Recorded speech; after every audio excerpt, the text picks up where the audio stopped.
Hello, hello, hello. Do take your seats, please, and settle down.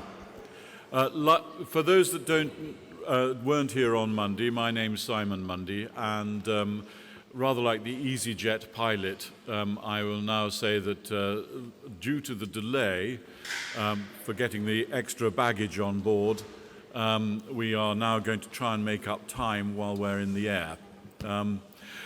To reach our destination. My job in life is largely to give Catherine and Jan a rest, so I'm going to be facilitating this session. And what we have got is presentations of 7 minutes each from several of the festivals and the cooperations that are going on around and within EFFE. Perhaps the most important thing to tell you is that rather than doing questions after each presentation in that EasyJet fashion to try and catch up time, we're going to take the questions in groups. So if we can take a set of questions after the first 4 presentations and then after the last one. Audrey, I need you for the first one and I need Joost, and you can introduce the first one and then we'll carry on. Thank you, Simon. So Joost and Mirna, welcome. Joost is from Clara Festival, Flanders International Festival, and Mirna is from Music Biennale Zagreb. As you know, communication is essential in every organization, so we're starting with this point. So at EFFA, we have several websites, the EFFA website, FestivalFinder, EFFEA, also our e-magazine, and we have also our traditional communication channels like the e-fax or social or newsletter, and then also social media. But then we also have special formats that we created, like the EFA cast and also the e-magazine Eye to Eye. And so this is where I want to invite Mirna and Joost to share about their experience. Well, nearly good morning is a bit late already, but nevertheless. For us, it's important to communicate via EFFE to bring the festival on a European level. This means that, for instance, if you go on the website, that you directly see which festivals are on and how this is done. But it goes further than this in this way, and I'm of course addressing here to people who are new members and who want to be a member. I also had some lovely chats with Simon, with the EFA cast, I think it's called, and to be able to express ourselves towards the European community about what we are doing in Brussels with Clara Festival. And also in the insights, there is place for having a bit of larger communication or larger insights about the festivals that are going on. Not only our festival, but topics that are important for festivals and that communicate also on the festivals. Nevertheless, I would say that also for me, if we're talking about storytelling, the real storytelling is happening here. In this way that we can tell our stories, share our stories also with the members who are here, discuss topics that we feel we have a mutual interest in with 2 or 3 festival directors that you come across and that you talk with. And for me, this is hugely important. I think at a certain point, someone said yesterday, sometimes in the 70 years old thinking group, I don't remember who said it, sometimes you can feel alone in a decision also as a festival director, and it's really great that you can share experience about that and look with festival colleagues how they react on situations that you also have. But for me, it's always great to be here and great to have to be in contact, even with the digital communication that you put on.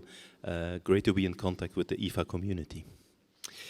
I will be very impolite and leave the stage because we have to have a train that brings us back. So goodbye to everyone. That's my opportunity to say it on the microphone. Thank you so much, and goodbye to everyone. Hope to see you back in Uzedom.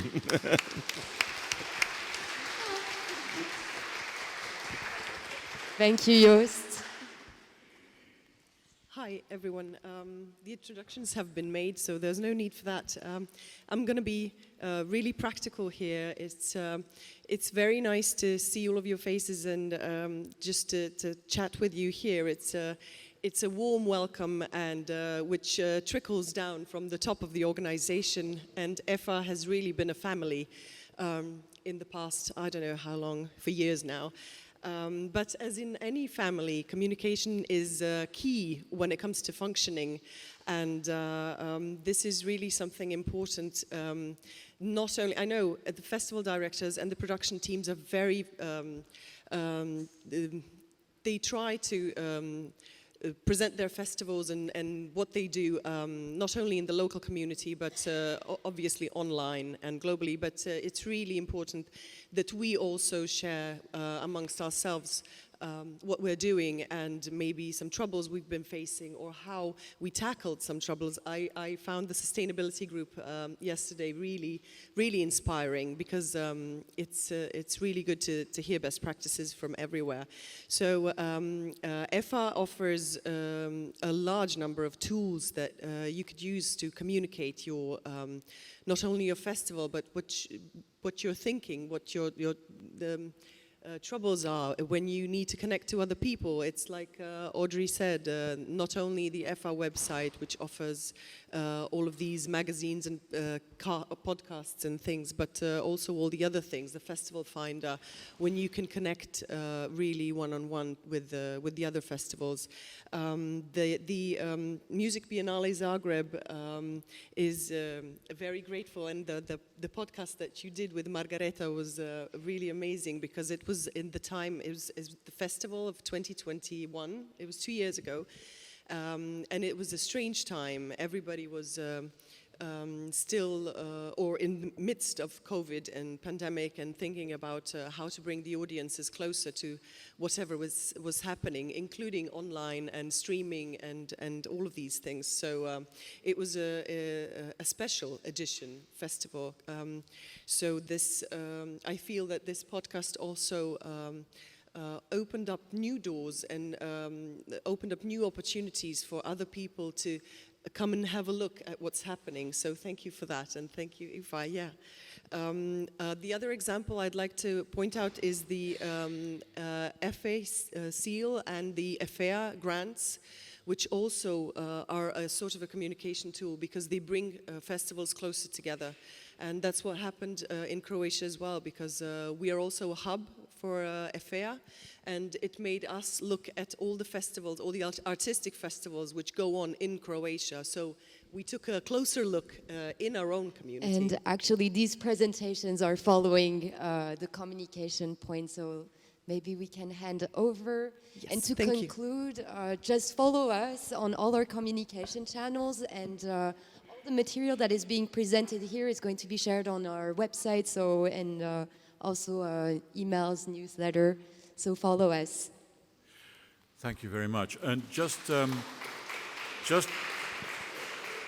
reiterate that point, that if your festival is coming up, get in touch with Audrey about 3 weeks to a month before your festival starts, and let us schedule a conversation, which is on video, on audio. You can use it for your own communication tools, and of course it'll be up on the EFA website for as long as you want it to be. And it's not about EFA at that point. It is completely about your festival, your program, what's coming up. So remember that we are your communications tools too.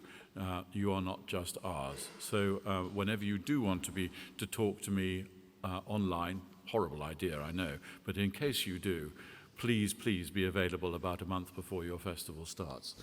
Katrin. Simon, I have one question to all of us, to give Luana and Audrey in particular, as the leader of the communication in the EFA team, a big hand, because she's doing a fantastic job.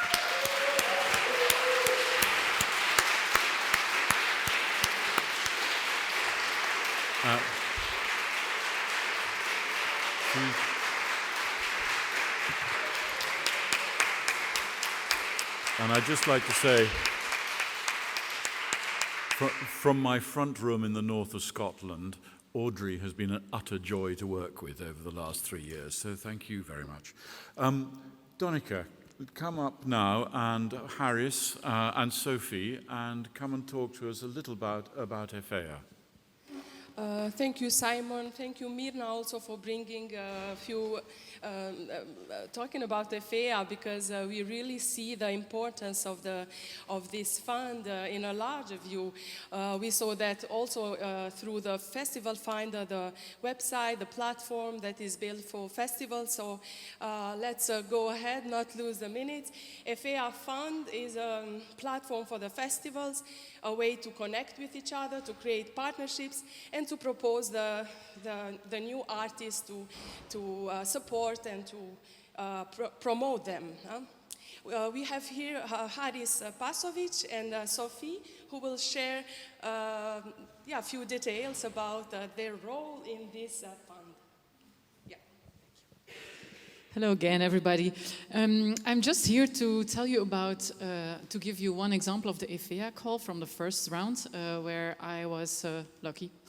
And so I'm just going to give you the example, and then Harris will extend some more on that.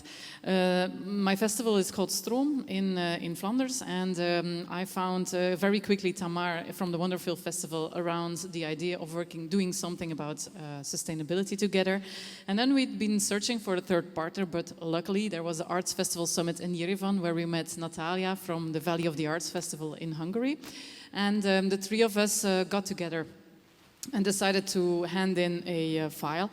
And so Tamar suggested the artists is a Den Haag percussion group, and they work around what we would call garbage, but it's not garbage in their heads, because they actually go from things that are noisy to things that have their own sound, and that mental workshop is what they bring in the concerts, and so in the concert/workshop, I should say. And so we thought that would be really interesting to put in the three of our festivals and make it tour. It's called United in Waste, the project.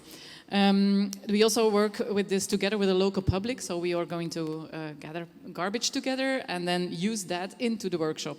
And also at the end of the concert, everybody gets to take a waste instrument home, so that it's not just a one-time thing, but that it can, that you can see it again at home and rethink again about all what we are throwing away, and that we can maybe make an instrument out of that.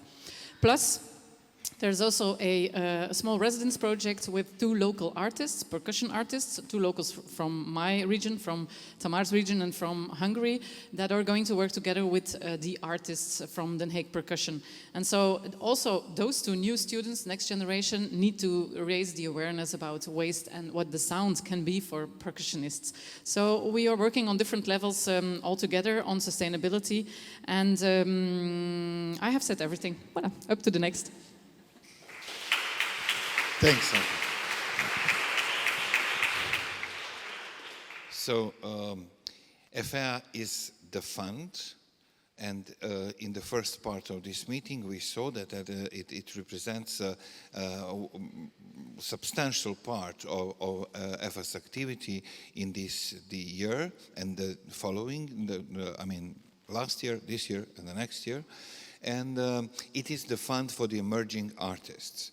So 3 festivals should team up in the way that Sophie explained and apply for either one artist or 2 artists working together, or ensemble, orchestra, or some other group, in any arts.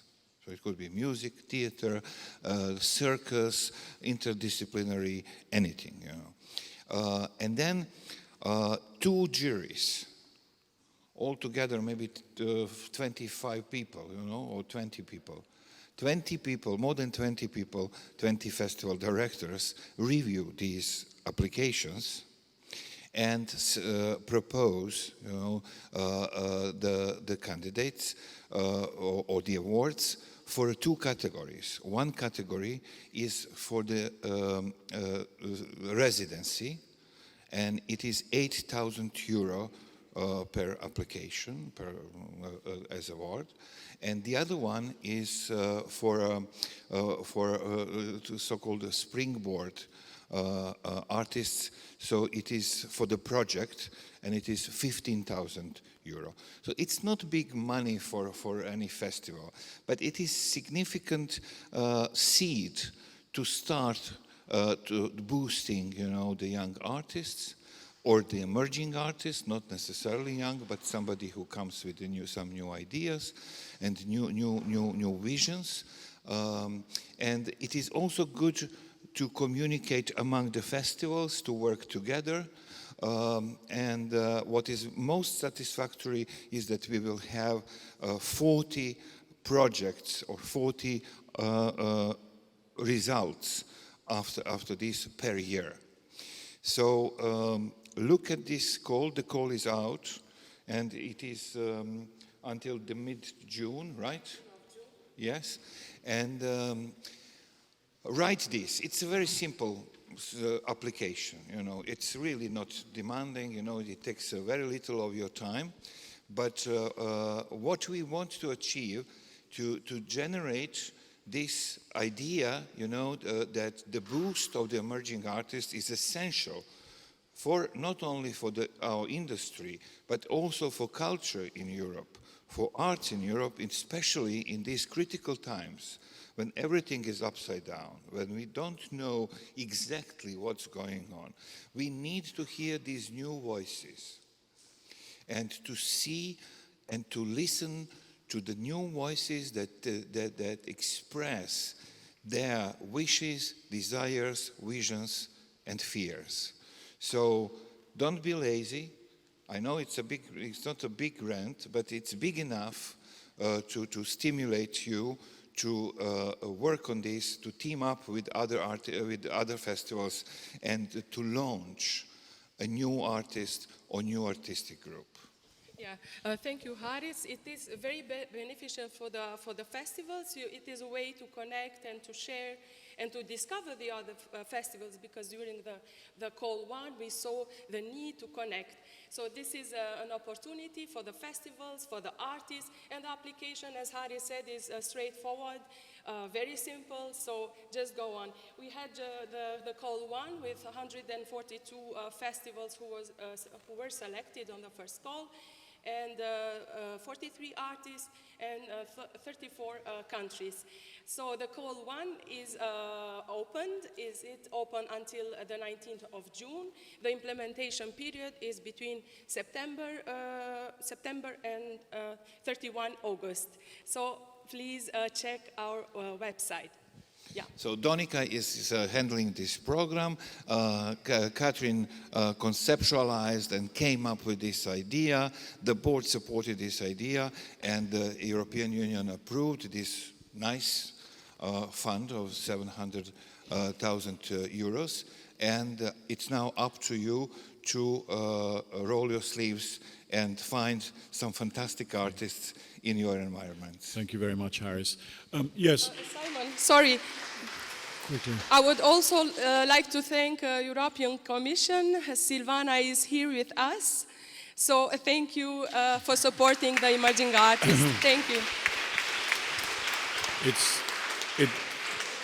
It's so nice that the Commission is giving money to be given out, which is really great, and not always doing it itself. It's worth saying that 8,000 and 15,000 euros are not enormous amounts of money, but they're not nothing either. And the springboard idea of 15,000 is for those artists who are well known in their own area, but really need to internationalize and Europeanize their reputations. So there's a purpose. It's not just about putting on the show. It's about really kicking somebody's reputation to a continental level. Catherine. Simon, to run a fund for a network that was basically just connecting people is not an easy task. So I would like, again, to give a big applause to Donika and Luana in particular, but also Gerd and everybody else working on it.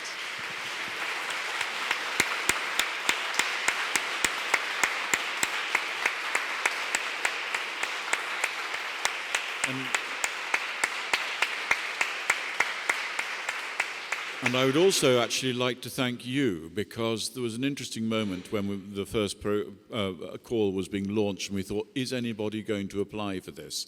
And the answer is yes, and it's been really quite a success. And we're already seeing, only 6 months later, some of the projects coming to fruition, which is fantastic. So do apply. Right, on to the EFFE Seal now. And is Peter Inke with us? Where is Peter? Yes, he is. And Chris from Krakow is here too. Come and sit down and have a chat. The EFFE Seal, I often feel with the word EFFE that there's an awful lot of fuss around. So we've got EFFE, EFA, EFA and EFFE, and if you get lost in the E's and F's, it's nice to have the word seal in there so that it's not entirely F's. Yes, although the word seal is also difficult to translate in my own language, which is Hungarian, but it works in English very well. Some of you will feel that I'm repeating myself, and I am. What I said the other day, that the organization has been conscious about the shift in Europe from the central to the local, and also from the nation states to the cities and regions. But I also add what Zvonimir was talking about the other day, the shift from institutions towards other actors in the festival scene. He more or less said it is a Germanic or an Eastern European feature, but I think it is a phenomenon elsewhere that still, in spite of all the achievement that festivals have had, they are more or less a newcomer as compared to institutions like museums, libraries, theaters, and so on, which are easier to handle by the administrations. So it is still important to find out how administrators, municipalities, and regional authorities are handling the relationship with festivals, and how festivals are adapted to their local communities and environments where they are taking place. Now, this is what the seal, with the signatories of this initiative, is trying to define. That is, those cities that take part in this undertaking. As you remember, those who were here earlier could see that after the initial 7, now there are another 7, and some more coming up who are parties to this initiative. Krakow is one of them, one of the founders. So, yes, I guess I was given a big of a challenge as a representative from a public institution in Poland to say what we have achieved since the implementing the signature of the EFFE Seal, which was in September last year.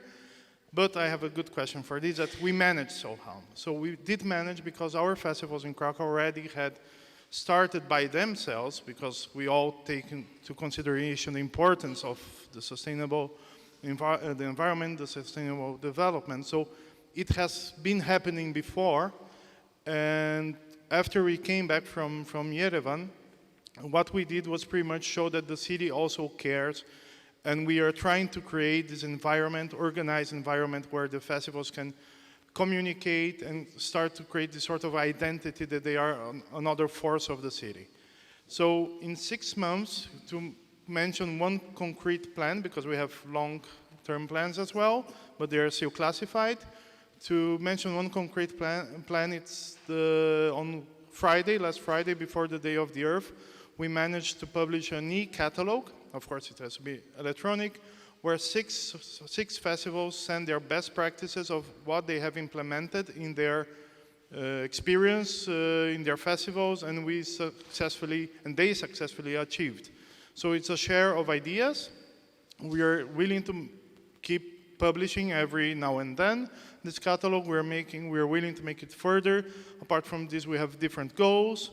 But I guess for a first step, and we have something concrete, something tangible, we have a catalog where festivals share their experience and say, we've done this, those are the challenges, avoid or watch out for not doing this way.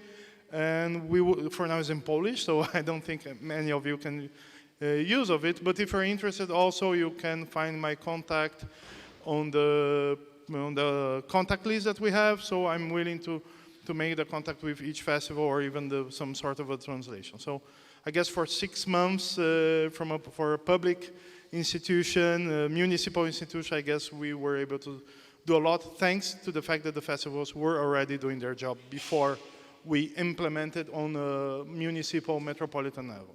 That's it. And it will be the Seal community which will first chew upon this catalog translated into English. Like the 7 seals. Thank you. Thank you. And Catherine, how many cities do we now have in the Seal? 15. So in that 6 months, we've doubled. So it's just doing quite well. Thank you very much, Peter. Thank you, Carlos. And Simon, also this project needs to be managed, and I would like really, because it's again new territory somehow also for us to work with cities and fantastic colleagues in that steering group of the cities, and it is in the EFA office done in particular by Anna, so give a big hand to Anna.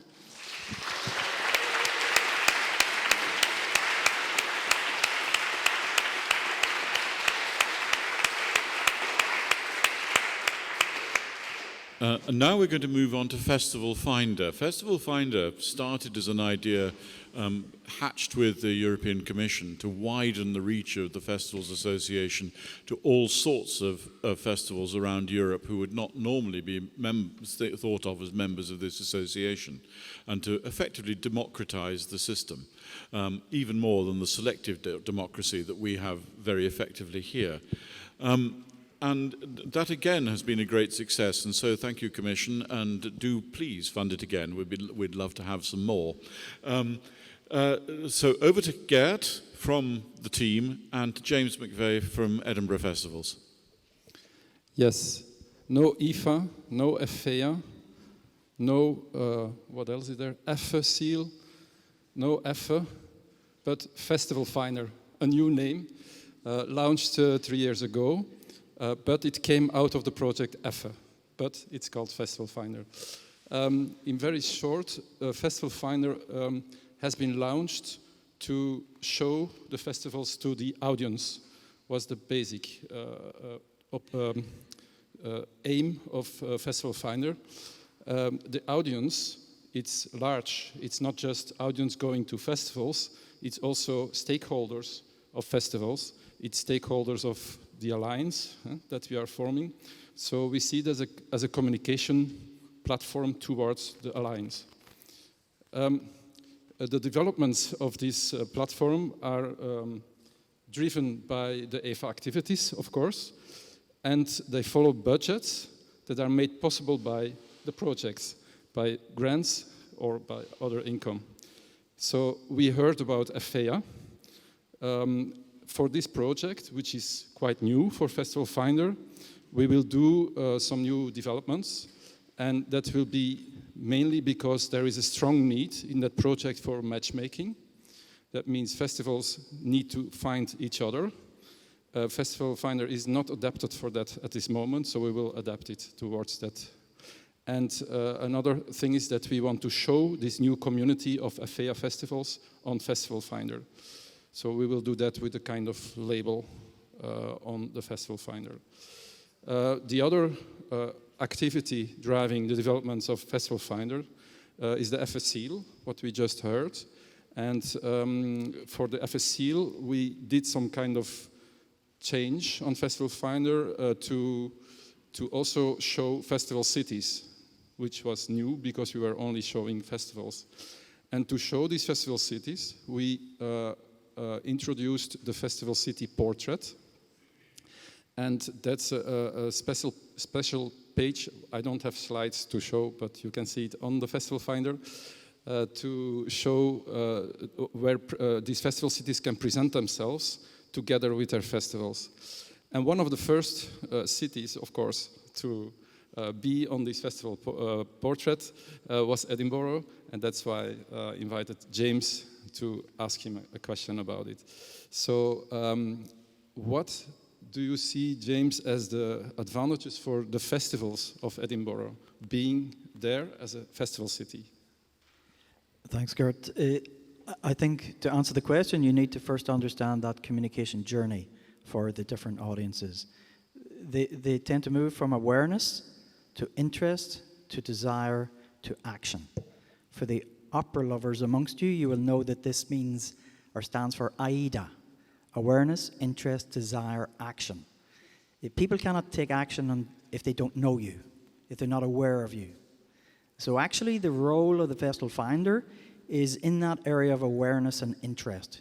It positions festivals not in huge detail, but just in that sense of who they are, what they stand for, and what they generally do. You may say to yourself, why do you need another channel? There's so many channels to get your vision out and your idea out. Well, actually, in this area of awareness and interest, you need as many channels as possible. When you get to the action, then it narrows and becomes more about your own festival website.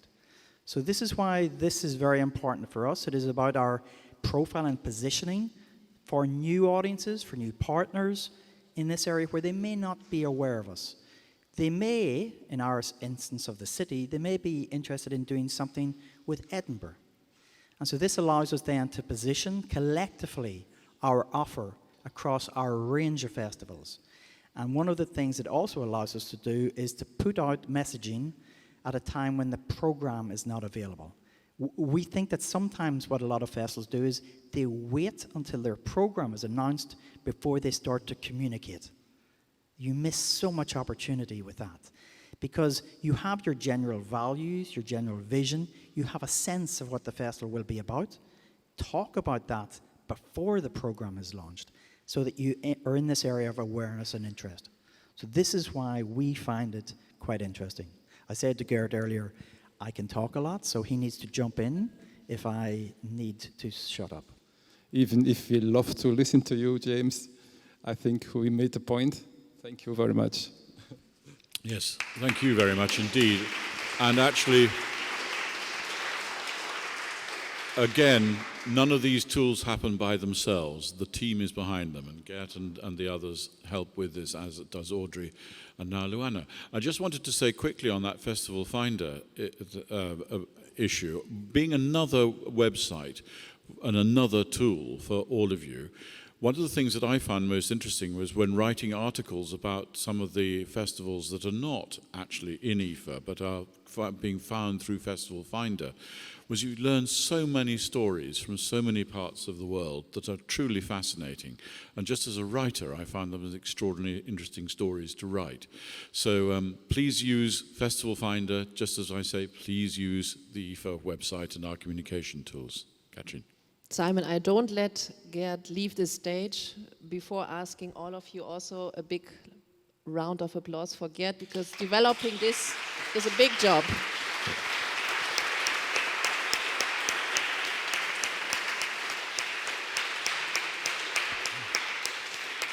Now, as promised, we've had 4 of our contributors so far, and before asking Inga to come up and talk about the Academy, are there any questions that anybody would like to ask of anybody from the first 4 presentations? If you do want to say something, then Donica has a roving mic, I believe, and can come and pass it to you. Any questions? Gosh, you are being good this morning. Yes, I knew there'd be someone. Say who you are, please, as well, for everybody.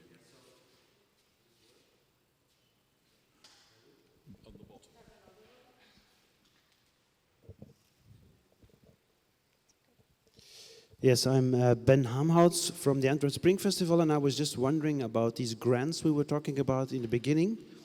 Who is actually deciding on who gets the grants? And if you don't get a grant, do you get feedback why you did not get this grant? Thank you. Katrin.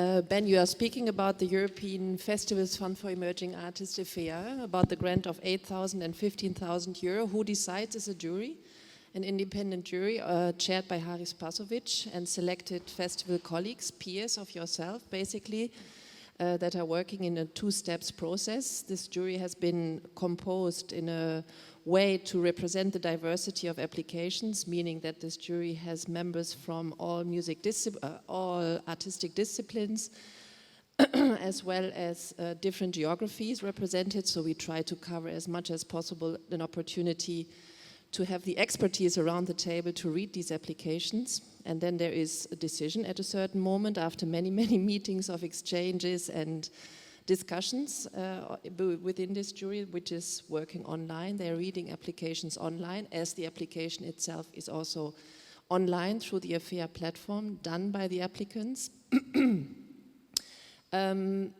Feedback is a tricky question. Yes, it is our ambition to give detailed feedback. I'm looking at Silvana from the European Commission, which also by now is doing this kind of very detailed feedback with a point system, prioritizing different kinds of criteria that selection juries are using. We would like to do that as well, as we would like to give feedback to applicants to not train them, but of course we invite them to reapply eventually as well. And in order not to deliver the same application with the same mistake, so to say, we are giving feedback on those levels. But at the end, it is true that there is, as always, it is a kind of subjective decision of a jury that is looking for the quality of these projects, that is also taking into consideration factors of diversity. For example, it is not the idea to support within 50 grants, 50 music projects from Belgium, for example. So of course it's an idea to diversify that. That is an important guiding line of this jury. But there is a decision at the end taken which takes the best projects. So the general feedback letter says above all there is a limited amount of grants. This time, this round, your project has not been amongst those selected. If there are very concrete reasons of mistakes, so to say, that were made, we mention them, but for the rest, this feedback is kind of limited to a rather general feedback. And it's worth saying that the jury system sort of honed its talents, if you like, through the FestivalFinder Awards when they started up the EFFA Awards through FestivalFinder. And this again is a process that of EFFA learning through its projects to build systems that actually meet the needs of the audience. So, any other questions before we move on? No. Thank you very much. Now, the next is the Academy, and Inga is going to come and talk about this, but I actually want to, first of all, say what the wonderful thing about the Academy is it is a classic example of Europe being a concept, not a geography. The Academy is a truly global organization, and if ever there was a demonstration of Europe's place in the world, it is what Inga has done, holding Academy ateliers all over the world in every continent. And it's an extraordinary organization. Inga. It's not what I have done, but it's what we have done together with EFA and the team and the community that we've built. I would like to ask all those who have been occupying the Altonia rooftop bar with me in the past days to join me here on stage. And Shadul, of course, yes. So I don't feel so alone. We had a lot of fun and laughter in the last days. So I could talk to you now about all the great things that we've been doing in the past couple of years. We had a presentation prepared, but it was too last minute. Maybe it can be sent to all of you with some infographics of how many people we reached, how many people we trained, where they're coming from, this 1,000 people community that we created, these 400 experts. I could talk all about that. I could also talk about all the challenges that we faced, trying to create a sustainable capacity building organization. I mean, there are a lot of capacity building programs, but to offer this as an organization in itself is quite unique and is still a very big challenge. I could talk about the challenge of funding. I could talk about the fact that we are super proud that we got a next 3-year grant of Open Society Foundations. I could talk about the fact that we are not supported by the European Commission at this point, which is something that we really hope in the future will change. We are waiting for the results of our project Stories of Change. I could talk about how challenging it is to do this only with 2 people, me and Mar, who are full-time engaged, and now Fabiola, who is helping us out as an independent. But what I want to talk actually about instead is like the huge potential of this organization in collaboration with the European Festivals Association. And I think we've been talking about this in the past days, the power of festivals, the transformative power of festivals. In a world that today is kind of in conflict on many levels, threatened by authoritarianism, difficult word, polarization, climate conflict, all these kind of things. And we can say that art should not be only about social justice, but this is the world that we live in. And festivals are common spaces where people meet and have an enormous impact on the stories that are being told and the voices that are being heard within this world. And on top of that, they can raise awareness about these issues to audiences and have an impact on behavioral attitudes of people or patterns of thinking. So I think this is the huge potential. And then of course the impact, I mean what we do is empower the young emergent festival leaders to use this power of festivals. I mean that's maybe in short the most important thing that we do, and in a context of really friendship, empathy, understanding. I learned so much in the past days about the political, economical situation of so many different countries. And this is already changing our minds, our worlds, and everything. So what I would like to do is actually to maybe have a couple of people speak about what this impact on their life is, not only as in an experience of the atelier, but what is coming out of this, what is life-changing for you. And I want maybe Irina to speak at first. You have a short moment.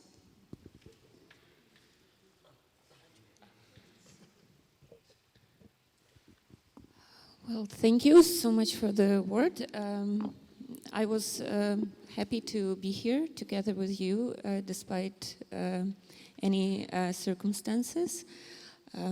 And I was able to talk with many of you and listen and answer questions. So that was really helpful to understand better your situations in which you create festivals and how you help Ukrainians in your places and how you approach this question. And I also found a lot of answers to my own questions. And I think in a situation of war, it's important right now for every Ukrainian to be present within the global community in order to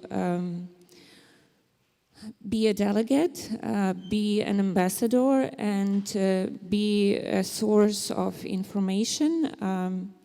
So for me, this experience being here was helpful in better understanding how we can talk to you and how we can explain what hurts and what can be done.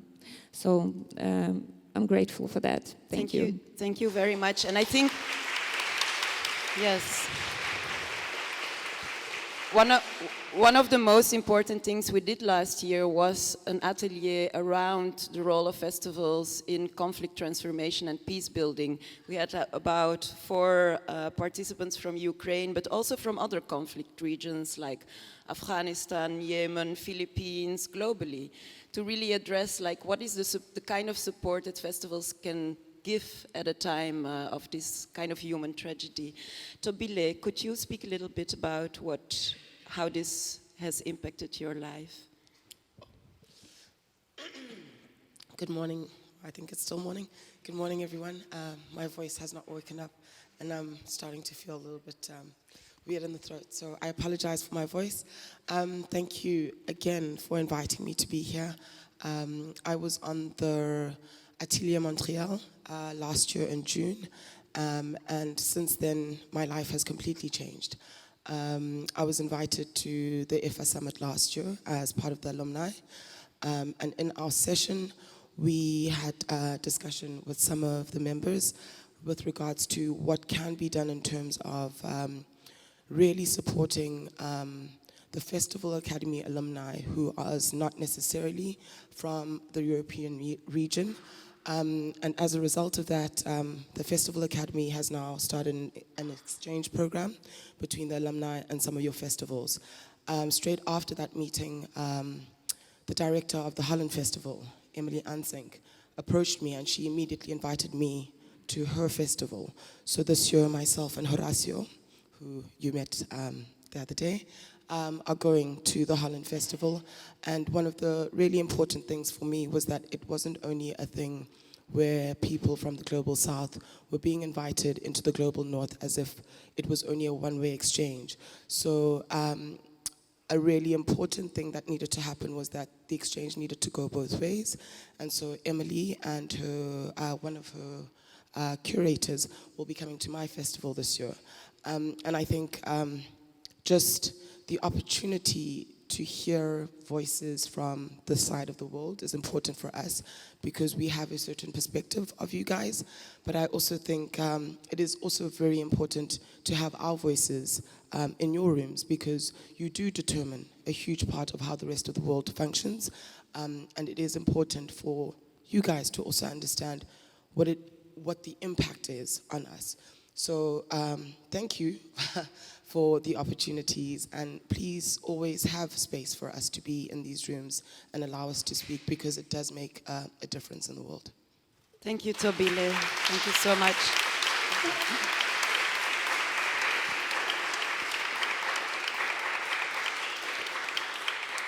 Yeah, and I think it is also really about this daily impact that people suffer because of where they are born or where they are living currently within the world as related to resources that we all take for granted, like electricity, you know, like to be confronted daily with power cuts, all these kind of things. This influences the capacity and the possibilities you have greatly within the work that you do. I also wanted to, because Tamar is sitting there, but she's also an alumni of the Festival Academy. There's somebody from Syria and another person going there for a placement. This is really, it is really super important for people to have these kind of opportunities, and this is being created within that community. I want to end with Shaidul Alam, who is a mentor, artist, a very good photographer, board member of the Festival Academy, to talk a little bit about what this means to you. Well, thank you, Inga, and thank you for having me here. Let me give you a little bit of context. I'm sitting here now talking to you here in Spain. Tomorrow night I head back to Dhaka. On Sunday morning I appear in court to defend myself against a very fictitious crime I'm meant to have committed for instigating unrest in my country. So if convicted, I face 14 years in prison. That's the reality that we talk about. And what institutions do, what repressive regimes do, one of the first things they do is to dismantle the state structures that are meant to support the public.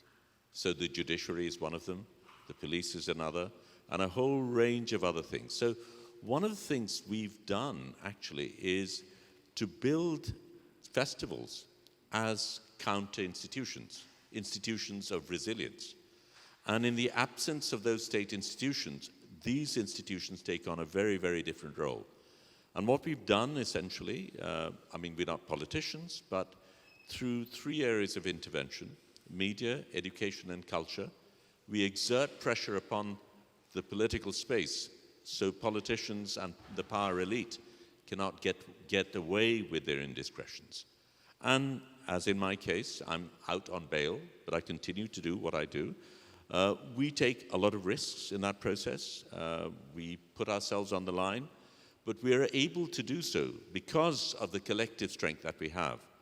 And I think part of being part of this network gives us a certain degree of insurance, if you like, because when they take us on, they don't take us on individually, but they take on this collective.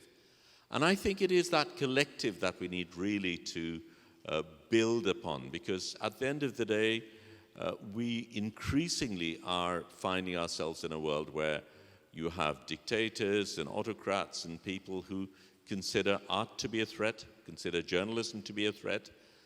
And if artists and journalists find themselves isolated, they then can achieve their results far more effectively. And I think it is through our collective strength and our collective resistance that we are able to challenge that. In a sense, I find myself isolated. I'm here, I'm from Bangladesh, and a part of the world that's not so well represented here. But I think particularly when we talk about environmental issues, when we talk of a whole range of issues, we need to recognize that none of us really live in an isolated world. We are in a collected world, connected world. And if we are to remember that, then we also need to remember that the responsibility is a collective responsibility. And we cannot, simply because things are okay at this end, forget the fact that the ripple effects of something that happens far away affects us, and the scorpion has stings. Thank you.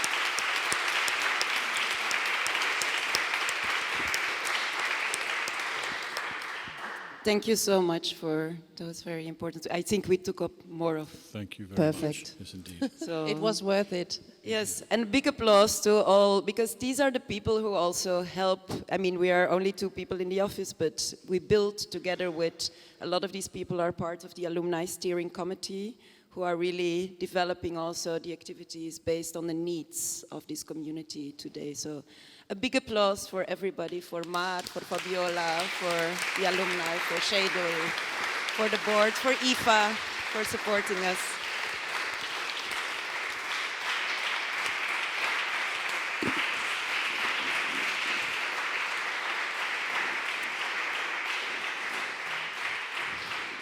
Again, it's not my task probably really this time, because I cannot fire her, but she's her own director. Give also a big applause of, hands of applause to Inge, running all this.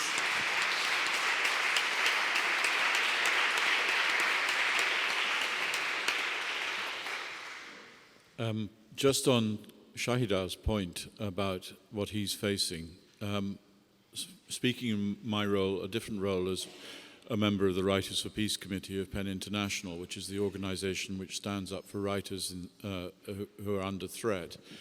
I hope we will also take that role ourselves, and if Shahidah, through some horrible miscarriage of justice, finds himself in trouble, I hope that all of you will write to the Bangladeshi embassy in your country and make the point that he's one of us. So please do that. I would also like to just to go say to Inga and the Academy, just look at the places. It doesn't happen in Europe. It happens in Kampala. It happens in Beirut. It happens in Shanghai. It happens in New York. And the people who are here, from Iran, South Africa, Chile, all around the world. EFA is an organization that is truly global, despite that E in the front of the name. We are a classic example of Europe in the rest of the world. And I've come from a country which is being very stupid about that, but still. Let's move on from the Festival Academy to Perform Europe, which is another initiative that EFA takes a lead in while not being totally alone is. Gata from the Gdansk Shakespeare Festival.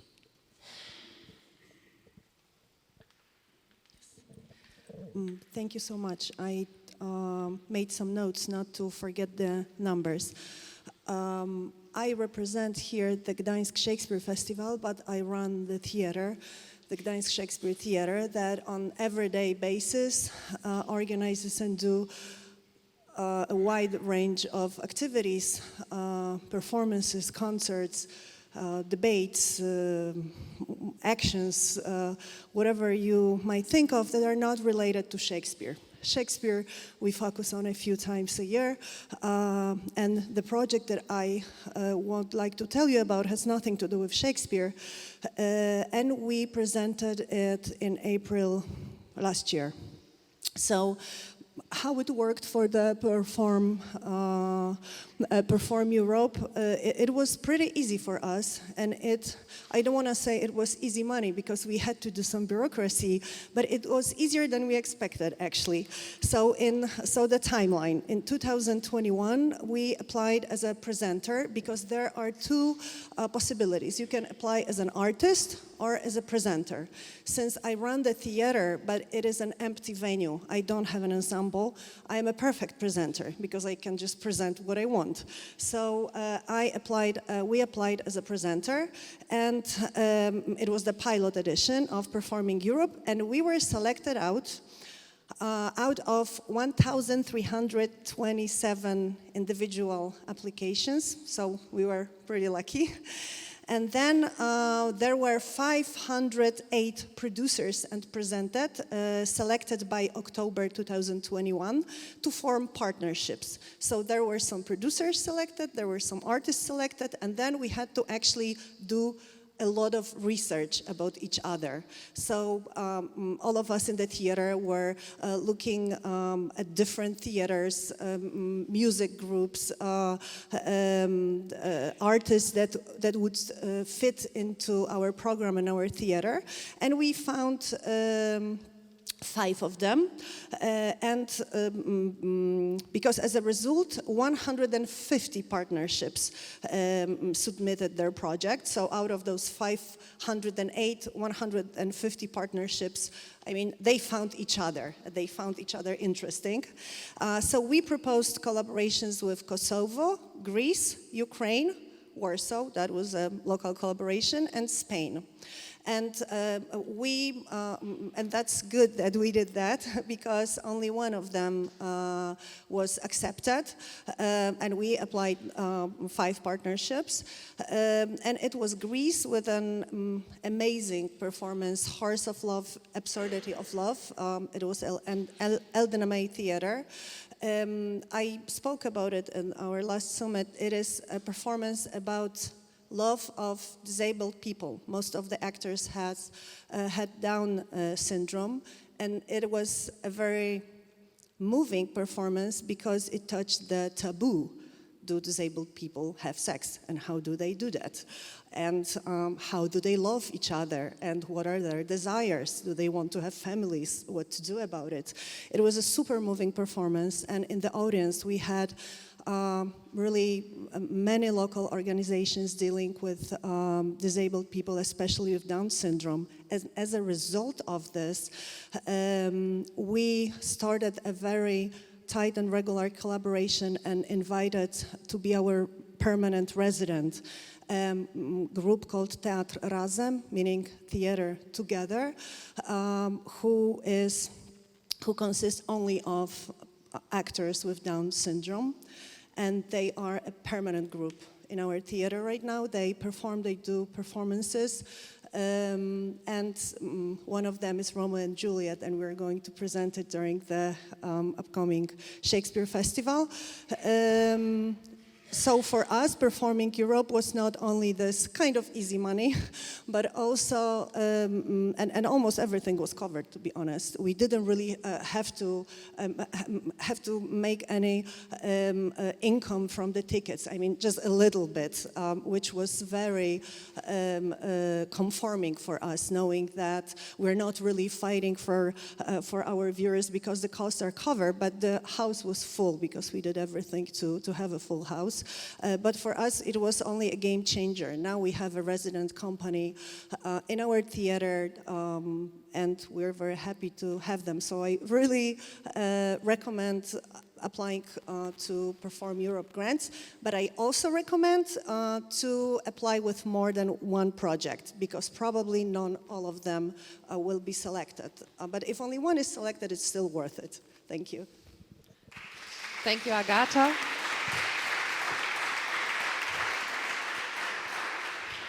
Thank you, Agata and Simon. If I may, just to add on this institutional background of Perform Europe. Perform Europe has been initiated by EFA together with IETM, the European Dance House Network, Circo Strada, which is the network of circus arts, and Idea Consult from Belgium. So different networks in the performing arts joined forces and were invited basically by the European Commission to pilot this project, which in the end is not only a fund, and Agata was on the lucky side indeed to receive one of the few funds that were available in the first call, but also an invitation to speak about sustainable and inclusive touring in the performing arts. So it is also a group of not only festivals in this case and presenters, venues, but also artists that went through a whole trajectory of thinking and working together in this project. And I think it's too early to say, because I think I'm not allowed actually to say that, but it looks very good, and we will announce this soon, that EFA, IETM as a lead, and other networks have been selected again to run the second round of Perform Europe. So there will be a call for new productions and an invitation to be part of this conversation about sustainable touring coming out at the beginning of next year. So we will inform you, of course, about that. Thank you, Agata. Thank you indeed. Yes, I think all this is proving that the Commission advisor back in 1991, when a few of us in this room indeed were starting the European Forum for the Arts and Heritage, which is now Culture Action Europe, of which EFA is a part. That advisor went to the then president of the Commission and said, you know, networking is not working. And I think we all prove what rubbish that was. So, and Perform Europe is a classic example of that. Let's move on to Ukraine. But actually, one of the positive things that has happened for Ukraine in the last couple of years, one of the few positive things, joining hearts and hands and hearts is an initiative. And Alexander is coming up now, and Yurian and Katerina. Come and sit down. Alexander, I first met 15 years ago in Kyiv, workshopping at a time when Kyiv and Ukraine were really not very democratic in the best sense of the word, before the revolutions that changed the place, I hope, forever. Alexander was running a democracy network in Kyiv and was absolutely crucial in Europeanizing Ukraine's cultural policy at that time. So let's see from all of you a little bit about what Joining Hearts and Hands and Hearts has been doing. Well, first of all, I would like to express on behalf of all Ukrainian festivals, gratitude for such initiative, joining hands with Ukraine, because it's very important, not only for concrete festivals and concrete artists supported by this initiative, but for all our festivals which have some inspiration that they are known, they are needed, they will be needed despite all the circumstances. I represent here Festival Association, Art Etnofest, uniting different kinds of festivals on voluntary basis, and also Festival Hub in Ukraine. So I see the development of these initiatives from my part, in following steps. First of all, we would like to activate Festival Finder and to represent more Ukrainian festivals existing in different format now in Ukraine, to be partners and as information for contact with them. And today I have calling from some literary and music festivals. They are starting filling the forms. The second, which will be very important also for us to understand the situation, to make analysis of the whole, or make whole picture of Ukrainian festivals, and with this we will do some surveys and evaluating or making assessment of losses and needs of Ukrainian festivals to discuss with our festivals in Ukraine online and offline, including some members of EFFE, because we have some disponible famous persons ready to come to Kyiv. And then we shall present this conclusion also to European festivals to think how to develop it. And also in this analysis we have some concrete examples, and with these concrete examples will be some festivals like Kharkiv Music Fest, and so I transfer my floor to Katerina Luzenko. Continue. Yes, thank you, Alexander. Yes, I'm Katerina Luzenko from Kharkiv Music Fest, still Katerina Luzenko, and we have a festival trio with Uzedom Music Festival and Velden Festival. And we are very grateful to EFA, to Julian and Alexander, to our partnership from Germany and Belgium for this initiative, for this partnership. Because you can think that, oh, what is special in this project? I already done some Ukrainian concerts this year, so maybe I can be free with this. But you know, for me, it's not just one another Ukrainian concert in Europe. For me, it's about integrity, about sustainability, and it's about friendship. And I know that we can learn very much things each other, but still it's not the end, because we have a lot to do. We Ukrainians, we have a lot to do to decolonize our culture, and I think we can't do it without your help. And please join us, because you know we should win on all front lines, and in the cultural front line too. So join us and we will win together. Thank you.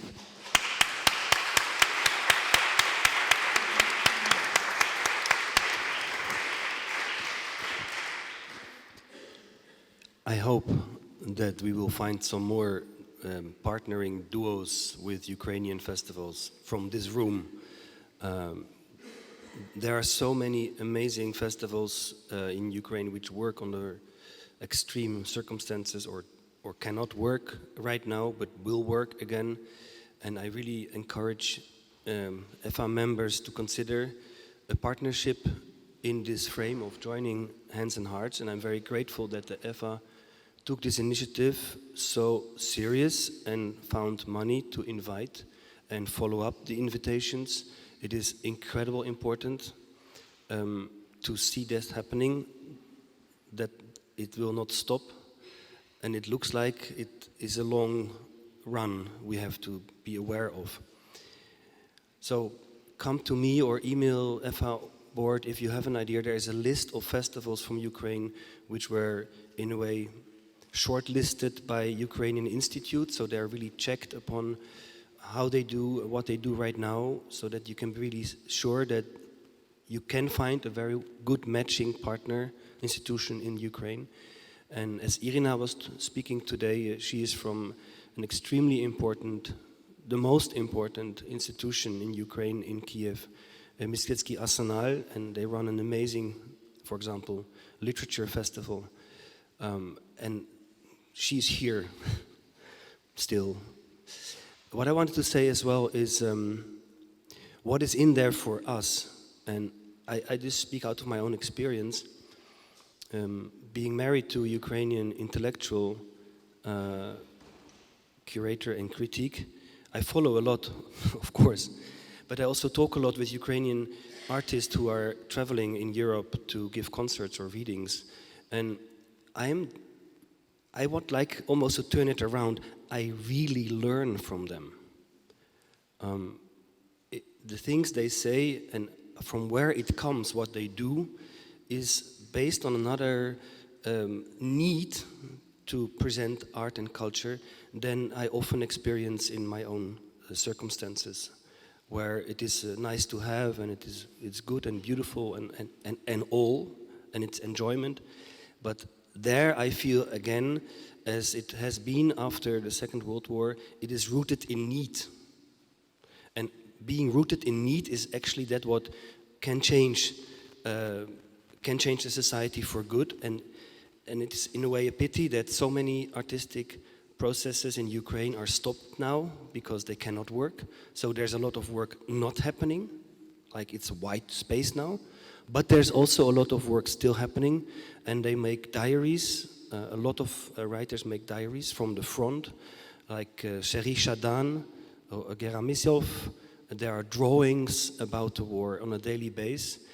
And all of the artists are engaged in social projects. All of them. They have to. They have networks. They help supply medicine, water, education, safety, whatever. And later on, they will be again going to artistic practices, partially. But that will be then different artistic practices, because they went through a collectivization of shared responsibility and a collective awareness, which we all as festival makers are also having, but it's, in our case, much more, in a way, easy and free. We can also be in our bubble, actually, and present more of the same. But I feel with the Ukrainian artistic events happening now, it is crucial what they do, and we can learn from them. And I just really want to invite you to see this and at the same time think about what it means, collective responsibility and also a certain collective guilt if it goes about atrocities. If Irina is here, Irina, I want to give you the last sentence, if you can do that. I would be very grateful.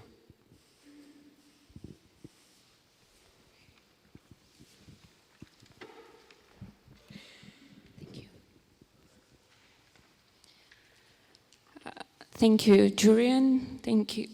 Thanks to all of you.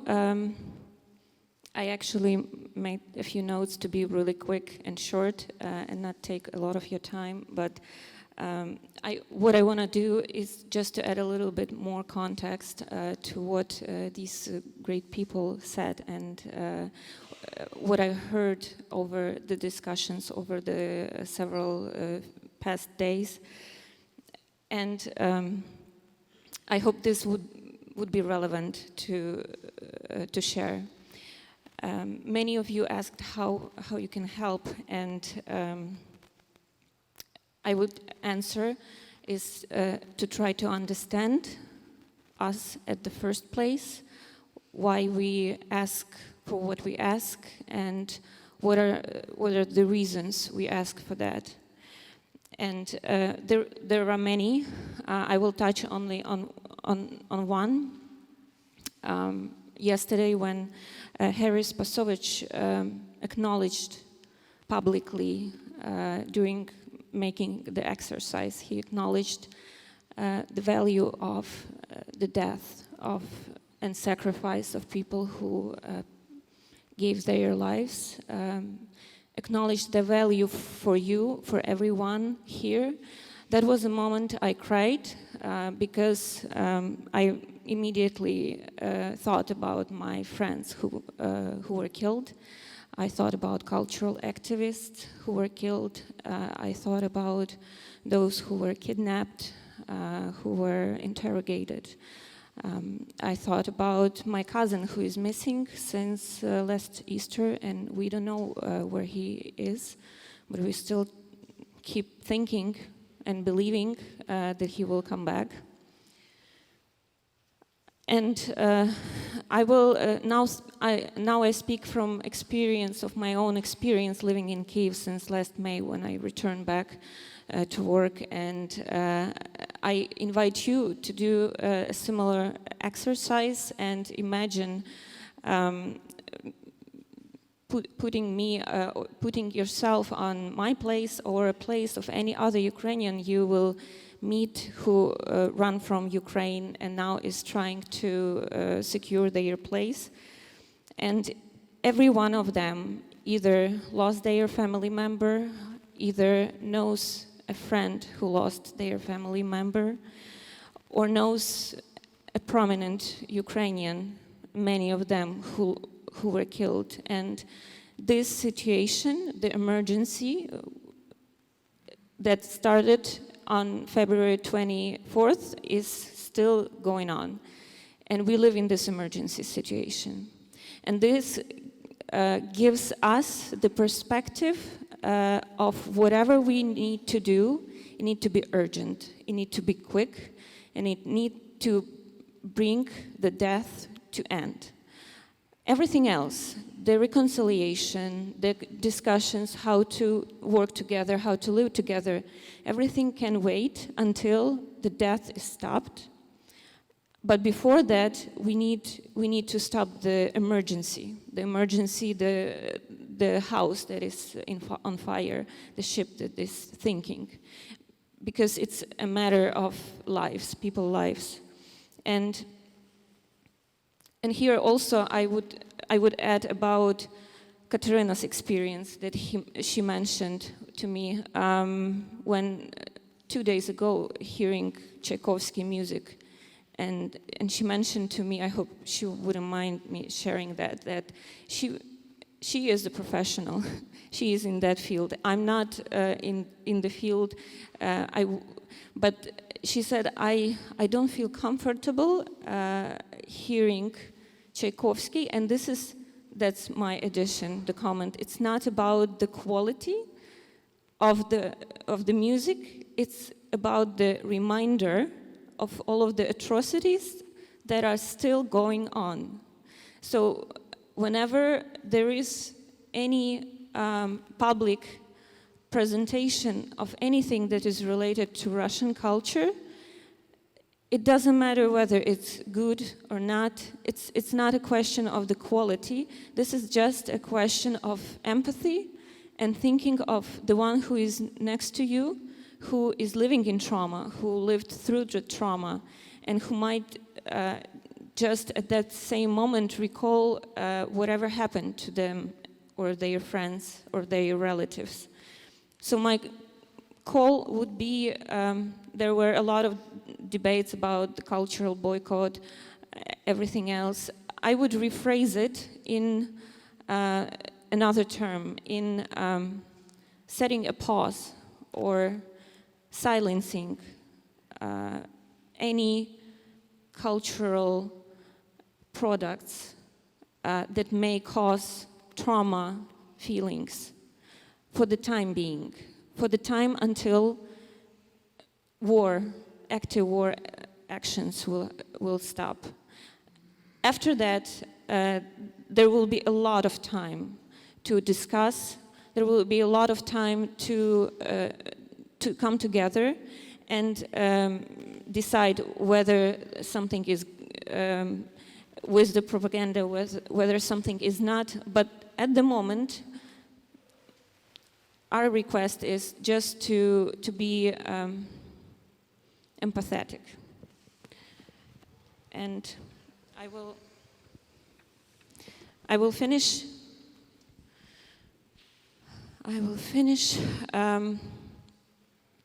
with what Julian and Katerina already said, and Alexander, that we are happy to be your resources for the good quality Ukrainian materials, if you consider that fit, and not only if you consider that fit. we will try to help you to find something that will fit your context and fit your concept, because it needs to be genuine and honest and integrated, but not as a fiction. So, sorry, I took way too much time. Thank you so much.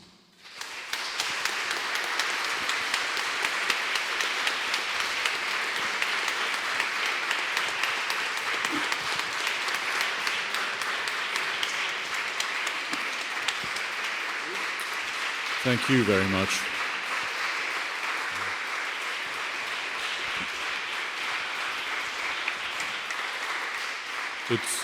It's just a reminder that geopolitics is not about just territory, it is about people.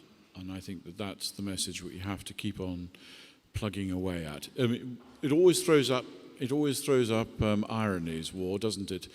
Tchaikovsky's first symphony was called the Little Russian Symphony, and one of the first things that happened in the war was that Russia managed to bomb and destroy the villa where he wrote it. So there you are. It's always stupid. Finally, in this section, we have the collective and affiliate hubs of EFA. So could Colm from Ireland and Alexandre from France and Davinia from Malta please come up?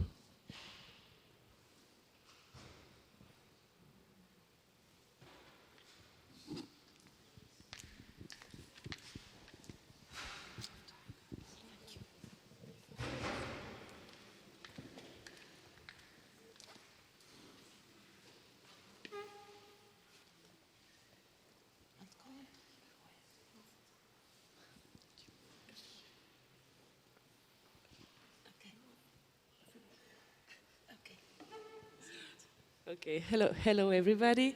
So very briefly, we'd like to tell you something about our collective work.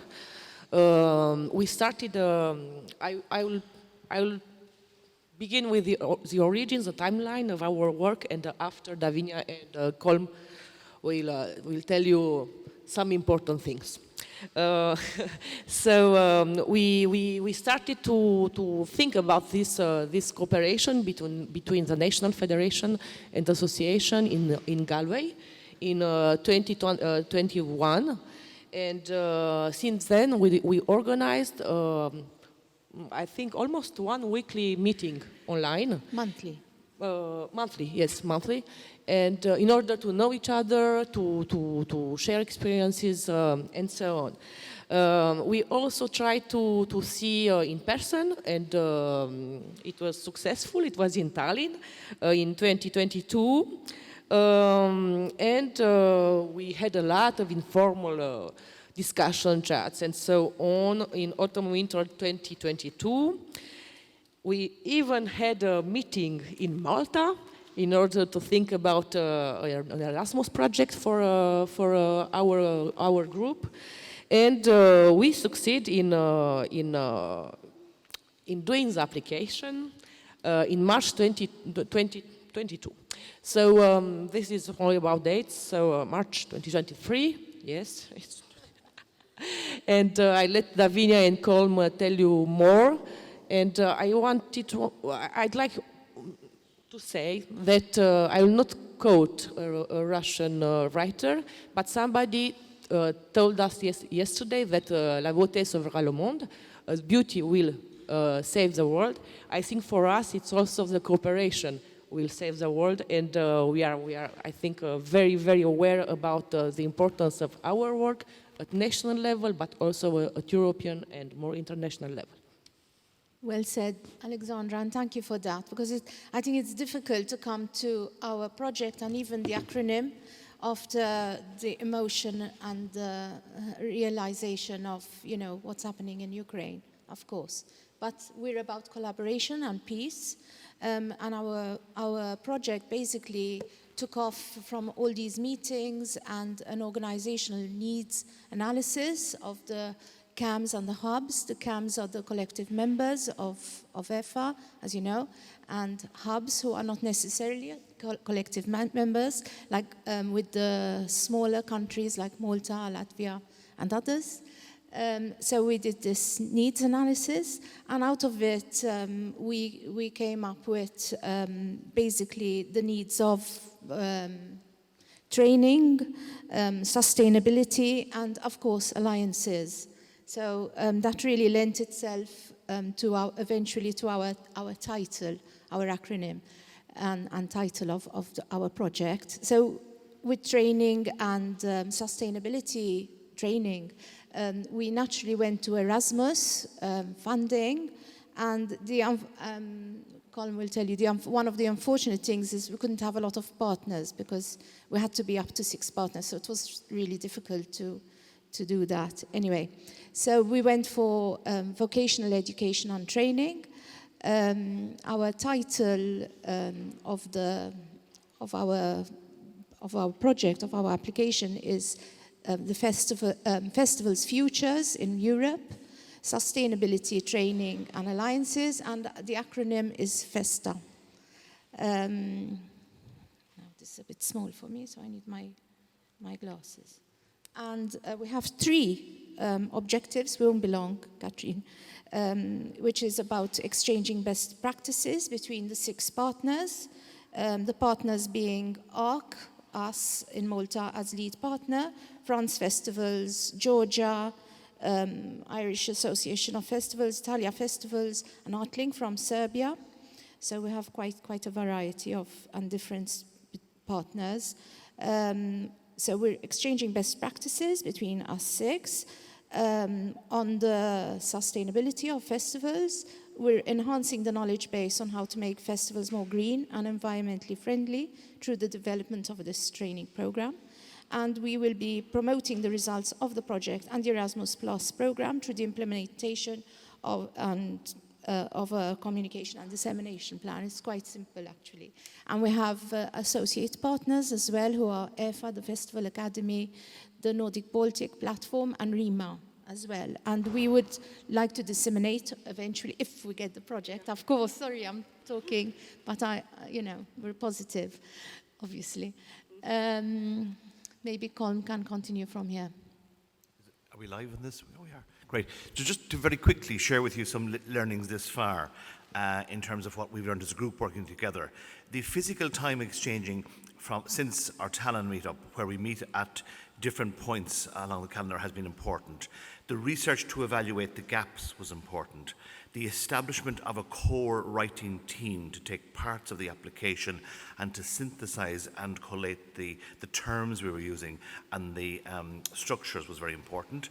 A deadline internal that we all accepted for the key group for decision making was critical. The involvement of a Maltese government agency in assisting us in pointing us in some directions was good. The joint portal, open Google Docs, are a huge resource for any organisations that are getting involved in collaboration.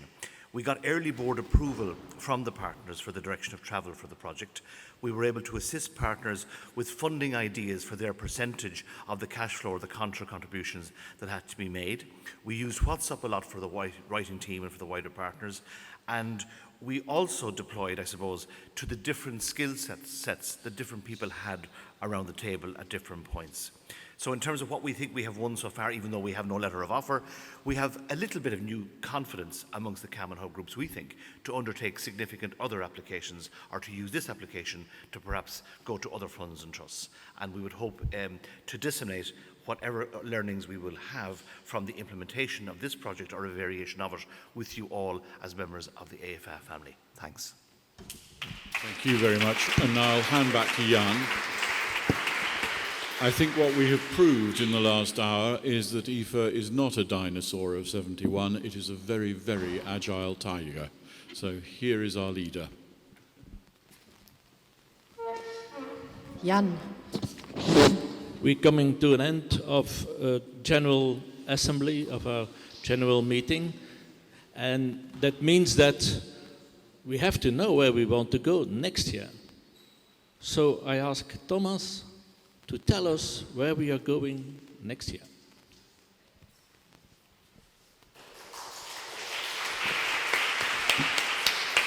Thank you, Jan. Thank you, everybody. Yeah, we just have a small 2 minutes trailer, so I would like to start with that just to save the time.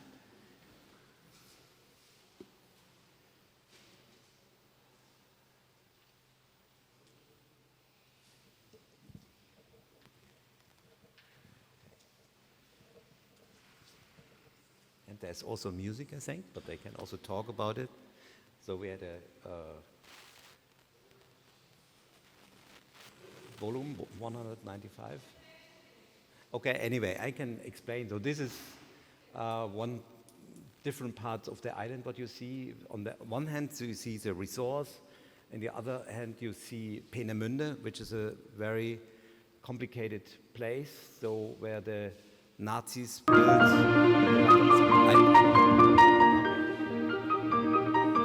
This was a project with the New York Philharmonic last year. They were 1 week on the island to have 3 different programs, and with Anne-Sophie Mutter and Thomas Sampson and Jan Liszewski. So you see here the power station, and so we try to change the place from war to peace, so that we do every concert there. And then 15 years ago we start with the Baltic Sea Philharmonic, and also with special concert formats. They play all concerts by memory, as you see here, up till 2 hours concert programs. And you will have the opportunity to see the orchestra then, and hear the orchestra next year at the next summit, our 72nd summit. Yeah, so you see the orchestra can also move on the stage, and this is our conductor, Christian Järvi.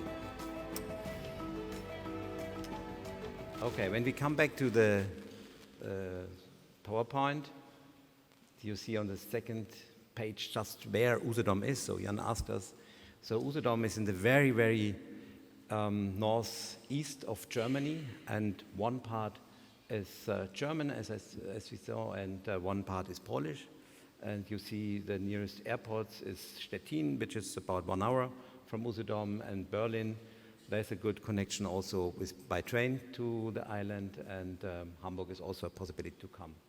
Yes, you see, we try to be the bridge between East and West, so we have many projects also on the Polish side and to come over the borders, and you will explore the beauty of nature, of course, of our island. So we have 42 kilometers sandy beaches, and we have time together. We will focus the art of awareness, caring, and community building.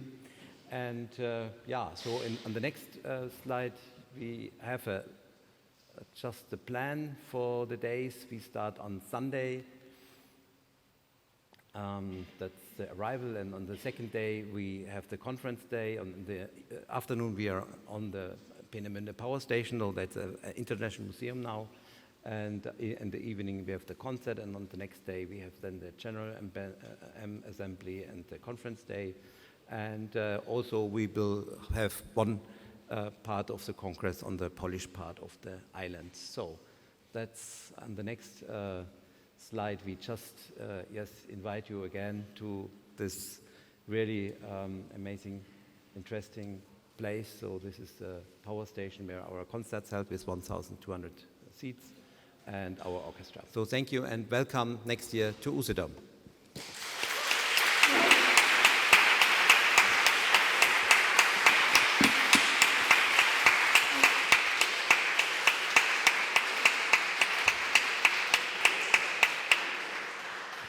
This means also that now there is an open call from now on for who will be our organizer in 25.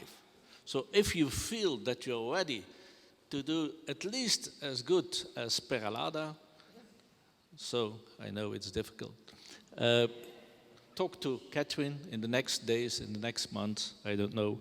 But you feel what it can do for all of us.